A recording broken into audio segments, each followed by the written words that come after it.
Hello and welcome back to Plant Nerd. In today's video we're going to be sowing some seeds of Tylecodon paniculatus.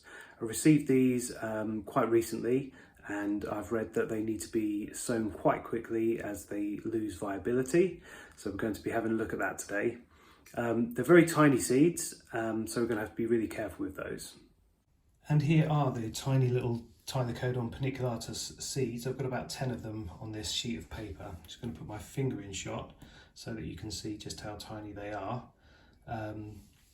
So we really will have to be careful. I'm not expecting a great amount of them to germinate, to be honest. If I get 2 or 3, I'll be happy.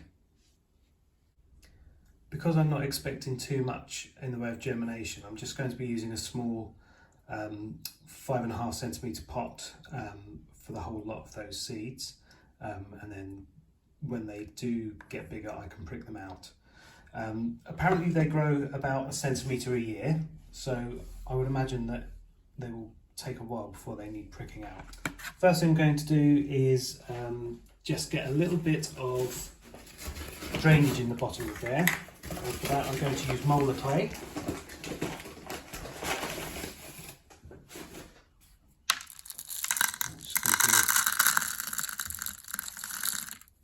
About 1 centimetre in the bottom of that.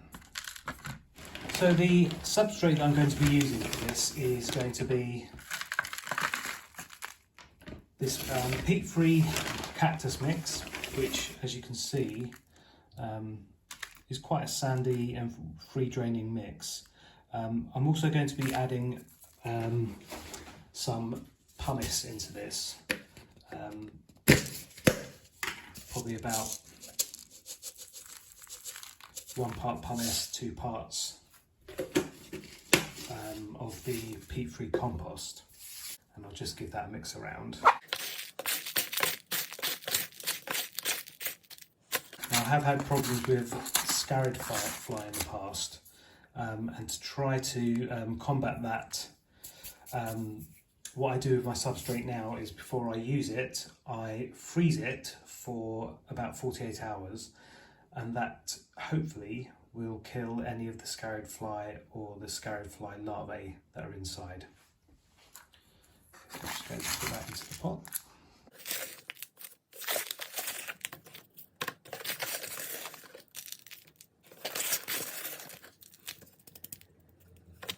And I'm just going to tamp down the top of that earth by using another pot just to firm down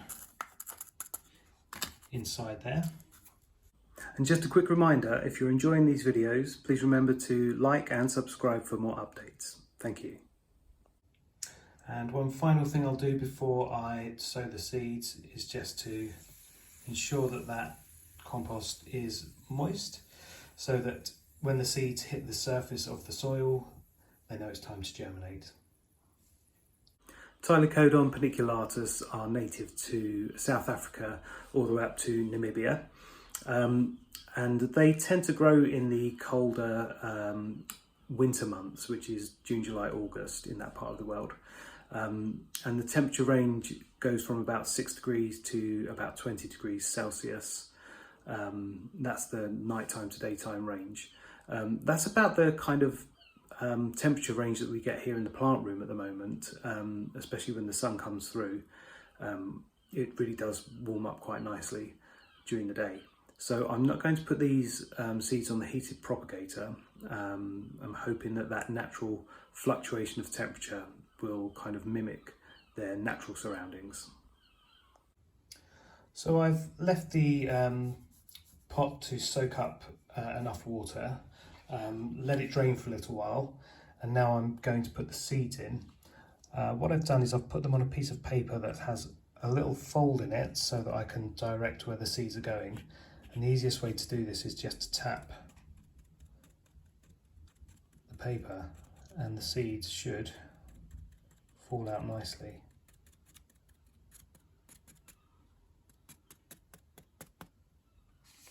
Looks like they're all in. One last final thing I'm going to do is just put a fine layer of black sand over the top. And the final couple of things that we're going to do with this seed sowing is put in our plant label that has the name and the date we sowed it. And then I'm going to pop the whole thing into a Ziploc bag because I really want to keep the moisture in there. So all that remains is to wish me luck. Like I say, these seeds don't grow too quickly. About 1 centimetre a year is what I'm imagining I will get if I'm lucky. So I'll give you an update if and when they germinate. See you soon.